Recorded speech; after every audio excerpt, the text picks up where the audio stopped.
Quatrième et dernière vidéo, toujours à l'attention des élèves scolarisés au CP à l'école et en classe d'initiation au Conservatoire de Nice. Donc je vais vous donner la solution de cette petite énigme qui vous était proposée en page 7 de notre méthode. Donc il y avait au début deux mains qui frappent avec rien écrit au-dessus, puis encore deux mains qui frappent mais toujours rien écrit au-dessus, et puis on observe qu'il y a deux croches, encore deux croches et une noire. Puis il y a encore deux mains avec rien écrit, et là on a deux croches, encore deux croches et une noire. Alors qu'est-ce que vous allez rajouter? Eh bien si vous observez bien, pour avoir la même chose écrite deux fois, c'est très simple, il suffisait simplement de rajouter à chaque fois deux croches. Regardez, si vous faites ce que je viens de vous demander, vous allez avoir deux croches, deux croches, deux croches, deux croches, quatre fois deux croches et une noire. Vous recommencez, deux croches, deux croches, deux croches, deux croches, quatre fois deux croches et une noire. Et là, bravo pour ceux qui ont trouvé, vous allez avoir deux fois la même chose écrite sur votre ligne. Passons au dernier jeu. Observez. D'abord, je vous demande d'écrire la pulsation. Alors, vous avez un cadre A, un cadre B et un cadre C. Vous mettez vos petits traits, un pour les noirs, un sous la première des deux croches uniquement, quand il y a des croches.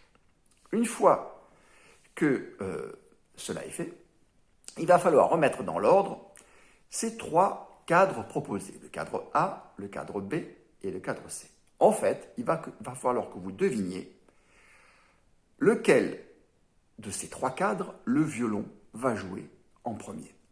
Ensuite, vous allez remarquer qu'il y a une case vide. Eh bien, si par exemple le violon va jouer en premier le cadre C, on dira que c'est le numéro 1. Si en deuxième, le violon va jouer le cadre A, on mettra le numéro 2. Il a été joué en 2, etc. jusqu'à ce qu'on arrive à 3. Alors d'abord, évidemment, pour reconnaître ce qui est écrit dans les cadres, il faut le lire. Alors, nous allons lire le cadre A. Noir, deux croches noires. Vous pouvez le répéter si vous voulez. Maintenant, le cadre B. Noir, noir, noir. Là aussi, vous pouvez le répéter. Et enfin, le cadre C. Deux croches noires, noires. Vous pouvez évidemment le répéter aussi. Ce qu'il faut évidemment en répétant et en lisant, c'est essayer d'enregistrer. Alors écoutez bien maintenant. Essayez de deviner ce que va jouer mon violon.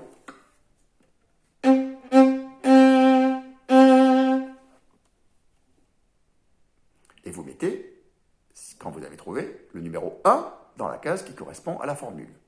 Écoutez bien maintenant.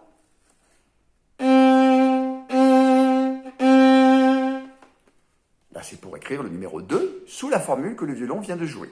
Et enfin, la dernière formule, qui est de toute façon une évidence, si on ne s'est pas trompé, mais on vérifie quand même parce qu'on est des musiciens, et on écoute bien le violon.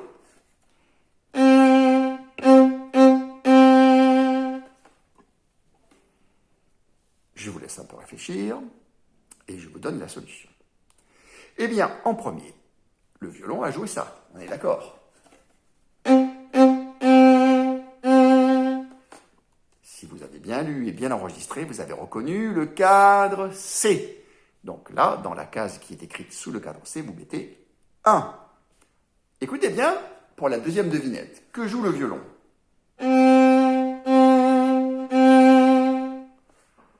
Là, vous reconnaissez les trois noirs, qui sont écrites dans le cadre B. Et sous la case qui est vide, là, vous écrivez les enfants le numéro 2. Alors, logiquement, bien évidemment, je dois maintenant vous jouer le cadre A.